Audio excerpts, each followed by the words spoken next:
Hozir sizlar bilan sefr imtihoni, ya'ni multilevel imtihonini reading qismini ko'rib chiqamiz. Readingda o'zi 5 ta partdan iborat bo'lib, hozir birinchi partni ishlab ko'rsatib beraman. Bizda ko'rib turganinglardek 6 ta savolimiz bor.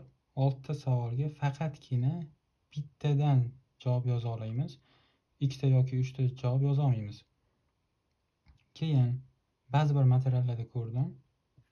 Birini javobi 2 dan keyin yoki 3 dan keyin keladigan holatlarni ham ko'rdim, lekin haqiqiy imtihonda hech qachon birini javobi 2 dan, 3 dan yoki 4 dan keyin kelmaydi. Faqat birinchi gapgacha bo'lgan gapni ichida chiqadi va bu bilan tushunishimiz mumkinki 1, 2, 3 ya'ni boshdagi savollarga javob berishimiz yana ham osonlashtiradi, chunki bu yerda ko'p gap yo'q. Va 5, 6 ozgina qiyin bo'lishi mumkin, lekin ma'nosini tushunsangiz bu ham oson. Passajimiz hedgehogs ekan, ya'ni tipratikonlar haqida. Birinchi gap ko'rib chiqamiz. Hedgehogs are small creatures known for their spikes. Spikes emas, spines bo'lishi kerak edi menimcha. Adashib ketilgan bo'lsa kerak. Tipratikonlar tikanlari bilan mashhur bo'lgan kichik jonivorlardir. When threatened, a hedgehog rolls into a tight ball. Qachonki xavf-xatar tug'ilganda, ular dumaloq bo'lib oladi, using its sharp spines to keep predators away. Yirtqichlardan uzoqroq bo'lish uchun, uzoqroq tutish uchun ular o'zlarini o'tkir bo'lgan tikanlaridan foydalanadi. O'tkir bo'lgan tikanlar. These little are found in Europe, Asia and Africa. Bu kichkina are found nimadir Yevropada, Aziyada va Afrikada topilgan. Bu yerda are bu kelgani uchun bizga nounni ko'plik shakli kerak. Birlik shakli emas. These little, these ham o'zi ko'plikka ishlatiladi. Bundan oldingi gapni ko'radigan bo'lsak, bizda hedgehog bor va hedgehogs bor. Bizda s qo'shilgani kerak, ya'ni ko'plikdagi, lekin bu yerda bizda little so'zi ishlatilgani uchun hedgehogs bo'la olmaydi. Chunki small bu yerda small creatures ham kelyapti. Ya'ni little bilan small bir-biriga sinonim bo'lgani uchun bizning javobimiz creatures bo'ladi. Agar little bo'lmaganda edi, hedgehogs olgan bo'lardim.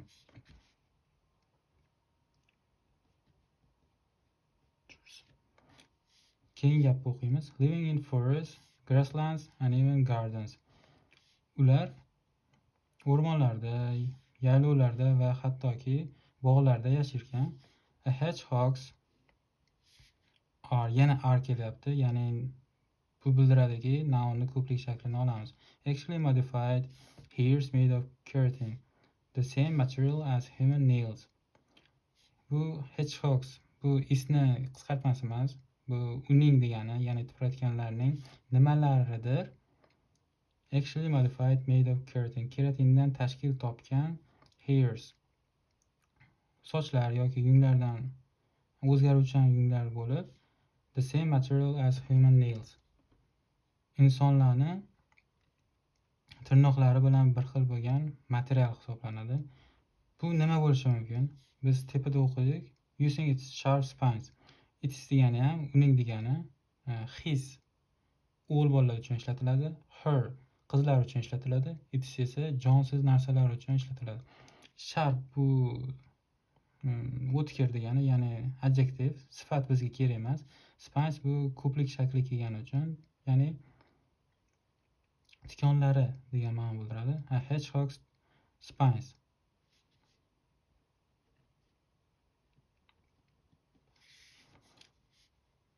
Endi keyingi gapni o'qiydigan bo'lsak, unlike porcupines, nimalardir cannot shed their spines.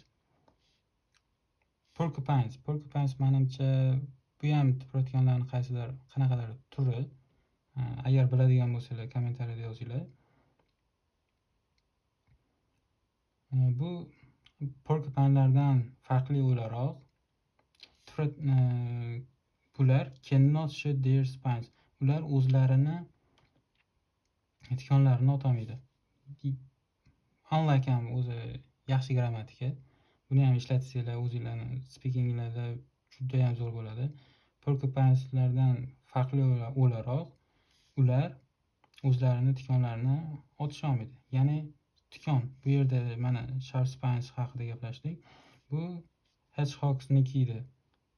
Bunda endi savol tug'iladi. Cannot orqali biz birlikdami, ko'plikdami ishlata olmaymiz. Bilolmaymiz. Bu yerda bizda ikkita so'zimiz ham bor.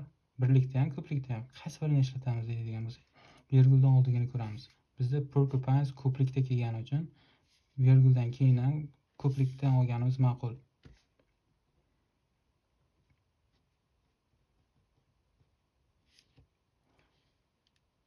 Ya'ni porcupinelardan farqli o'laroq hedgehogs, ya'ni tipratikonlar o'zlarini tikonlarini otolmaydi. But they raise them when feeling unsafe. Lekin ular unsafe, xavfda sezganda ularni ko'tara oladi. Despite their tough appearance, these animals are quite gentle. Tashqi ko'rinishi qo'rqinchli bo'lishiga qaramasdan, despite bu yerda despite ham juda ham zo'r grammatika. Agar speakingda ishlatiladigan bo'lsanglar, range of grammar juda ham oshadi. Agar bilmaydigan bo'lsanglar, kommentariyada aytinglar, despite, unlike'da ham haqida ham video chiqarishga harakat qilaman. Bu hayvonlar juda ham mehribon. Mehribon emas, juda ham muloyim. Hedgehogs are nocturnal wanderers. Ular tungi hayvonlar bo'lib, meaning they are most active at night. Bu shuni bildiradiki, ular ko'pincha kechki paytlarda aktiv bo'ladi. They spend their evenings searching for food. Ular tunlarini oziq-ovqat qidirishga sarflaydi, which includes insects, worms, snails and even small fruits. Va hasharotlar, chuvalchanglar va mayda mevalarni o'z ichiga oladi. With their sharp sense of smell, ular o'zlarini o'tkir hid bilish qobiliyati orqali hedgehogs can detect nimalarnidir topa oladi. Hidden underground, ya'ni yer ostida yashiringan nimalarni topa oladi. Bitta gap oldingina ko'radigan bo'lsa, they spend their evening searching for food. Searching bu yerda detect bilan sinonim bo'lib kelgani uchun ular kechki payt oziq-ovqat qidiradi. Bu yerda ham can detect, agar food qo'yadigan bo'lsak, tipratikanlar yerning ostida bekingan, yashiringan oziq-ovqatlarni detect, ya'ni topa oladi.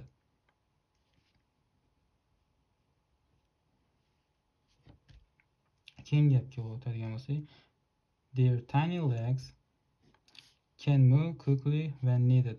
Ularning kichkina oyoqlari qachonki kerak bo'lgandagina tez harakatlana oladi. This bu ko'plikda mana aram kelgan ekan. These nimalarnidir are useful to run away from danger. Xavfdan qochish uchun juda ham foydali. Nima foydali bo'lishi mumkin bu yerda? Albatta, their tiny legs. Ikkita so'z ololmaymiz. Shuning uchun adjective kerak emas bizga, faqat otning ko'plik shakli legs.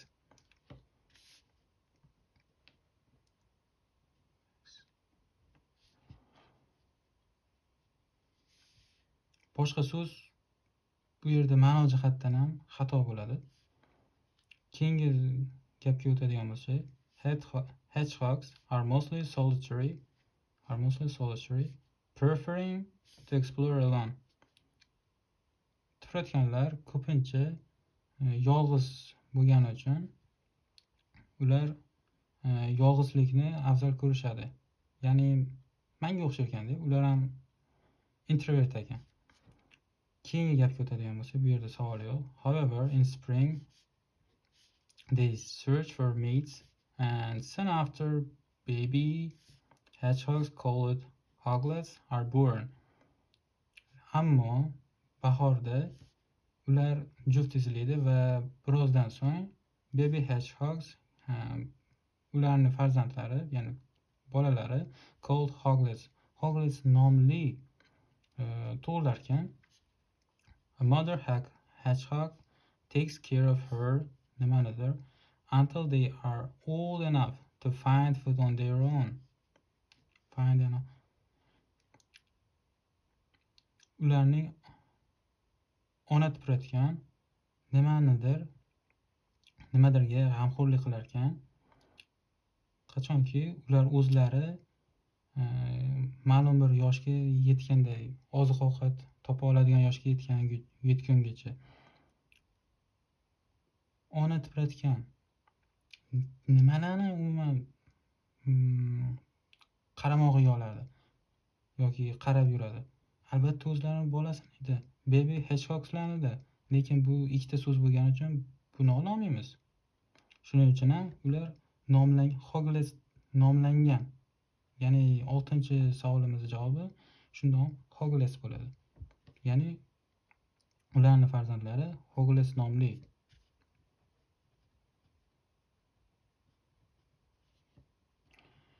Shu yerda menimcha bundan qolgan gaplarni o'qimasak ham bo'ladi. Chunki 6 savollarning barchasiga javob berdik. Agar sizda qanaqadir savol bo'lsa va fikringiz bo'lsa, feedback beradigan bo'lsangiz, bemalol kommentariyada yozing. Goh u negativ bo'ladimi, pozitiv bo'ladimi, farqi yo'q. Sizga foydali bo'lgan bo'lsa, like bosing. Like bosishni so'rash yomon ko'raman, lekin har bir bosgan like sizga o'xshagan bilimga chanqoq odamlarga ko'proq share bo'lishga yordam beradi. Rahmat hammaga. Paka-paka.